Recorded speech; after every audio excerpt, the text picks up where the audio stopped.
Hello, welcome back to the channel. So, as always, the first day of NFL free agency is really, really wild. Like, let's think about it. As soon as that tampering happens, it's a no holds barred, anyone's game. I mean, people just throwing money like they have no tomorrow. Even before the tampering happens, there's a lot of resignings, there's a lot of trades, all that kind of stuff. So, I try not to overreact because I think that is one of the worst things you could possibly do as a fan. You see the numbers, you don't even really think about the cap hits, you don't think about anything else. You see the numbers like that's a lot of money. So I was trying to go to this kind of smooth. We don't have a lot of the cap hits yet, so we'll just go as far as like the money that's been shown right now. I think the Panthers did a pretty good job. I'll go into more detail later on.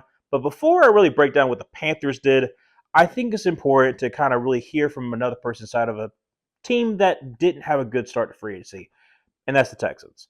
As some of you might know, some of you might not, I have a second channel co-hosted with Luke McClure, who is a Texans fan. If you want to check that out, it's Grid on Gurus on YouTube. We do our free agent breakdowns as far as like the league breakdowns, and then also we'll go into our draft coverage as well as doing predictions during the regular season. So if you want to check that out, Grid on Gurus. But obviously, Texas did not have a good start of the free agency. So without further ado, let's hear what Luke McClure feels about the Laremy Tunsil trade. The Texans traded Tunsil. I think it's a stupid move right now. I mean, they got back okay picks, I guess. I mean, the main problem is that only the third round pick is in this year's draft. You don't even get a second in this year's draft. You have to trade away a fourth. So the haul is okay. The main problem I have is I have problems with Tunsil's effort and leadership, and obviously his penalties are not great, but you have now you have the worst offensive line of football. It's not even close that this is by far the worst offensive line of football. You have maybe one quality, maybe Titus Howard.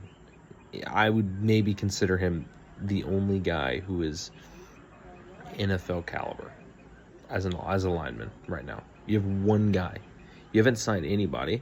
I don't know if you're going to sign it. I mean, they'll sign somebody in free agency, but I don't think it's going to be anybody good. I mean, you have two open spots at guard. Your centers, both, you got Scruggs and Patterson. They're both unproven. My guess now is honestly they're going to move Titus to left tackle and play Blake Fisher at right. And Blake Fisher was very inconsistent last year. I hate the trade. I would give it, from the Commanders' perspective, I give them an A minus. A. Because you'll have to repay him. But, he's a really good pass protector. He's one of the best pass blocking left tackles in football. You're going to have to pay him again and pay him a lot of money, but you have the money for the Commanders and you needed a left tackle. For the Texans, it's an F. Pretty plain and simple, it's an F. Because now your offensive line was bad before. With how the Bears improved, it's between y'all, it's between the Texans and, I don't know, the Seahawks maybe, or Patriots for worst offensive line in football. I think honestly it's between Patriots and Texans for worst offensive line in football, and honestly right now I'd probably say it's the Texans. Your Stroud is going to get killed. The Texans, for what this does, it just creates an unnecessary hole. You already have holes on the offensive line. You already have massive holes in the interior.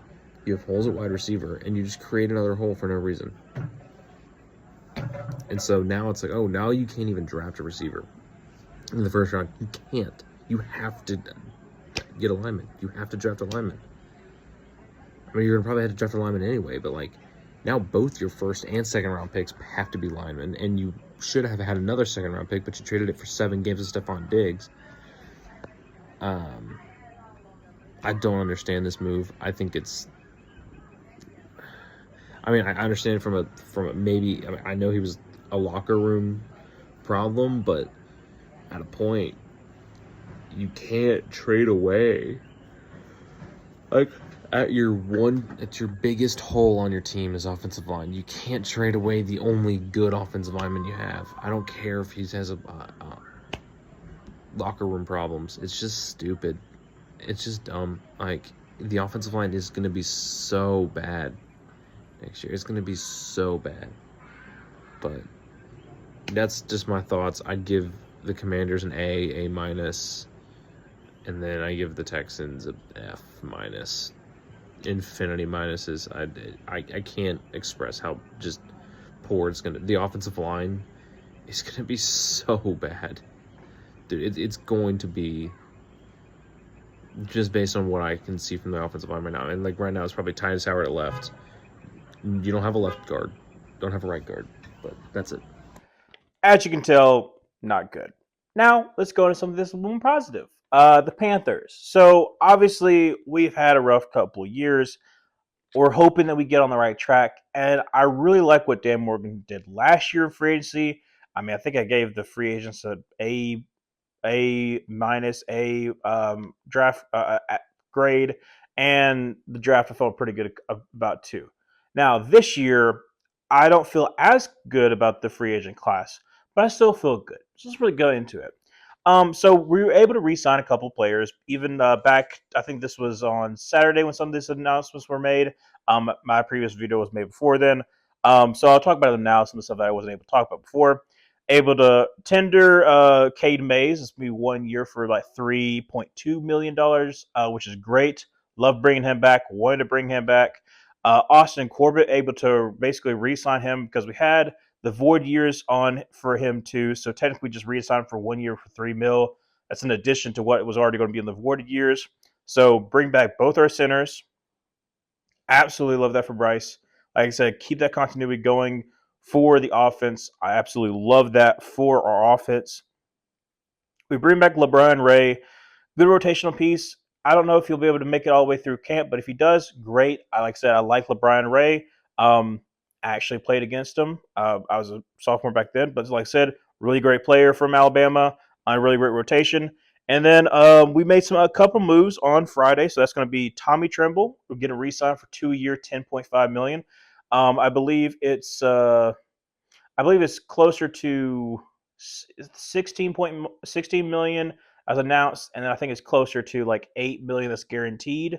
If I'm not mistaken, like I said, I think it's a great move, honestly, because I think Tommy Tremble is ascending. He's a young player. Having him with Sanders is a really good 1-2 punch that you can move Tommy Tremble anywhere that you want. That you can put him in the backfield, and have him and Sanders on the same exact side on the field at the same exact time. So I said, I think that's a good job. I was looking at there's potential like some good tight ends in this draft class. Now we don't have to reach for anybody, so I feel really good about that. Obviously, love resigning Michael Jackson. Like I said, I mean, 2 year, $14.5 million deal. Like I said, don't know the cap hit yet, but as right now, it's a very, very reasonable contract for someone who played pretty decently as a quarterback too, so that we don't have to really, like I said, reach on anybody. I just don't want us to feel cornered that we have to take anybody. And then also the extension for JC Horn. Now this one we have a little bit more as far as like the guarantees for like all the different numbers. Don't the cap yet, but it was a 4 year, $100 million deal. I know a lot of people were upset about that. They're like, he's getting paid more than JC Horn, which like kinda, but like the guarantees, he's getting less in guarantees. I think Surtain was like 77. His is only $70 million guaranteed, so less guarantees than Pat Surtain. Also, you're getting him before Sauce. You're getting him before Derek Stingley, and also Trent McDuffie. You're about to get extended. So yes, absolutely. Why would you not want to extend him right now before those three contracts are going to be massive? So I'm okay with it. Like I said, I like J.C. Horn. Obviously, if he can stay healthy, this contract looks even better because when he's on the field, he's really good. But let's talk about the actual signings. So, like I said, I don't really have the cap hits yet. Tomorrow, if there's any more like free agent signings, hopefully by then there'll be cap hits. I'm just really wanting to break down like if I feel a lot better about the contract, but I'll talk about the numbers right now. So, one of the great signings that I feel like we did, like I said, I have them in order as far as like descending order from great, good to okay. Great, Trevor Mooring. He was one of the guys I kind of like from the safety class. He's like a tier two safety, like not bad. Don't don't take that as being bad. Tier one is your Javon Hollins, your Justin Reeds in this free agent class, and then tier two is someone who has a very good strong suit, but is not an all around amazing player. Like I said, it's a great signing for us because of what he fits in our system. He is a great run stuffer. As far as like being in pass coverage, he's pretty good. He's not great. He's not going to be like Javon Holland, but he's good. But him in run defense is going to be amazing for us. The amount of missed tackles we had in our safety group for the last 2 to 3 years is outstanding. I just want you to look at it. Like I said, look at how many times that Xavier Woods, Jordan Fuller this year missed tackles. It was infuriating. So taking in Mooring, who has a like 87.5 run defensive grade. Like as far as like he's one of the best run defenders in the backfield in the NFL.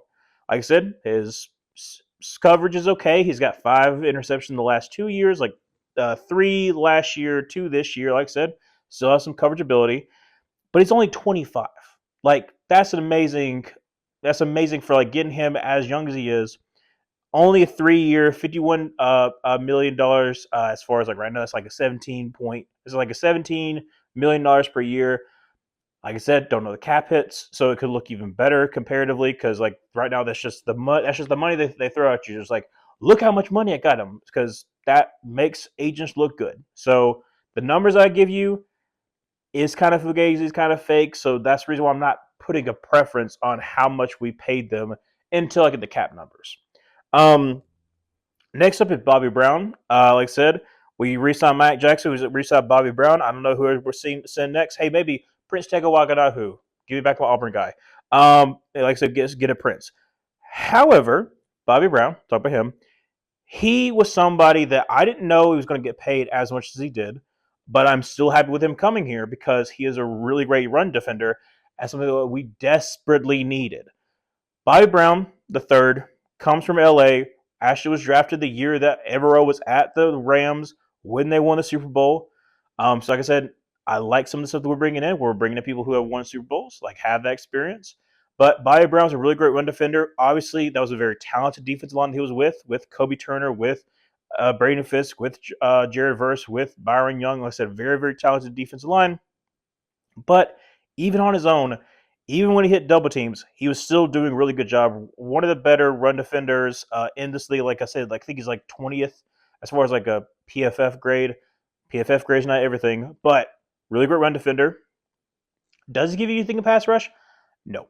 But that's fine. If he can stop the run, that's all I care about. Because like I said in the previous video, we gave up close to 180 rushing yards per game. 180 rushing yards per game. So I want to preface to that. So, like I said, having Bobby Brown, having Derek Brown being back as well, I think that's would be great for like our run defense, especially. And I'll talk about another play that we got as a little bit later. A little bit later.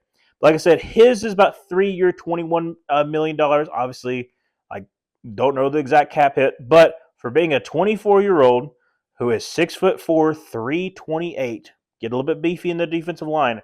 I absolutely love this move. I think it's a good move. Is it a great move like Mooring? No, but it's a good move. And like I said, he already has that experience with working with Evero, so he's working in that system. Another good move that I feel pretty good about is Tershawn Wharton. Now, obviously, he's a two-time Super Bowl champ with Chiefs. Like I said, bringing in that pedigree, something that Dan Morgan talked about bringing. He wanted to bring people who have won championships. He wanted to bring people who won Super Bowls. He's doing that now. As far as establishing a culture of like we want to bring winning back to Carolina. I love that. And like I said, you get Wharton. He's 26 years old. He had 7 sacks last year. And like I said, the pass rush for the Chiefs wasn't really the best, especially on the edges. Like I said, Karlaftis, pretty good. Outside of Karlaftis, on the edges, they didn't really have like a premier pass rusher. You had to put Chris Jones around there a lot of times because that's the only way you could get it and exterior pass rush. Like I said, obviously helps being around Chris Jones, obviously, but on his own, Warren did a pretty good job. So, like I said, I think it's a good signing. Is his run defense good? No, but I would much rather pay him his 3 year, $54 million with like I think it was like $30 million guaranteed comparatively to Milton Williams. So like, let me finish up with Tershawn Wharton. He had like a 68% pass rush grade, which is really good for interior pass rush. Like I said, really happy with him. He's 6'1", 280. But let me talk about Milton Williams. So I mentioned before how Milton Williams was a target that I wouldn't mind getting. What I've also said is that I think that he is getting overhyped way too much because I liked Milton Williams coming out. He was a third round pick for a reason. He is like 6'3", 290. He is a good defensive end slash DT. The problem is that people are expecting him to be a game wrecker, and I think in pass rush instance he can be because he's shown he can be, but he is not good against the run. He is absolutely atrocious against the run. So it helps when you were the Eagles, when you had Jordan Davis, Jalen Carter, Zach Bond, Jacoby Dean. You had all these people who could help in run defense when you did not do your job. So, Patriots, you got him. Happy for you. Hope he works out. I'm never going to try to downplay a player. But I wanted to preface this because some people are going to be upset, say that I was up. I'm going to be, oh, you're just mad you didn't get Milt Williams. No, I'm happy we didn't get Milt Williams, especially for $26 million a year.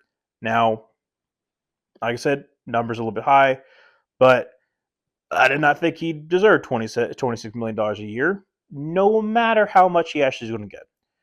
So I'm happy for him. He got paid. Good for him. I hope it works out for the Patriots. But I'm happy with the money that we saved not signing him. We were able to sign more players. So got off of that. But I know people are going to be asking. People were like, "Oh, y'all thought y'all going to get Milton Williams." I'm happy we didn't.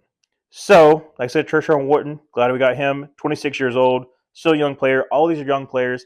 And then the only one that I said is more like an okay kind of signing is Patrick Jones II. Like I said, Patrick Jones II, rotational defensive, basically outside linebacker in the 3-4 scheme. Like I said, it's not anything that pops out to me. He's got 7 sacks on rotation, which is good. But in the scheme that Brian Flores does, certain times he would just get into a sack. Not the same thing that happened with one of them that I had concerns about last year, but he still had opportunities because of the fact of all the pressure that was happening from other places. So like it's not necessarily him, those 7 sacks were all on him winning one-on-one, that kind of thing. But I try to downplay it, just stating the facts. I think that sometimes sacks be misleading. But I think he's a pretty good, I think I said, really good rotation. You have him, Wanham, Clowney, and then whoever you want to put there at our other edge rusher.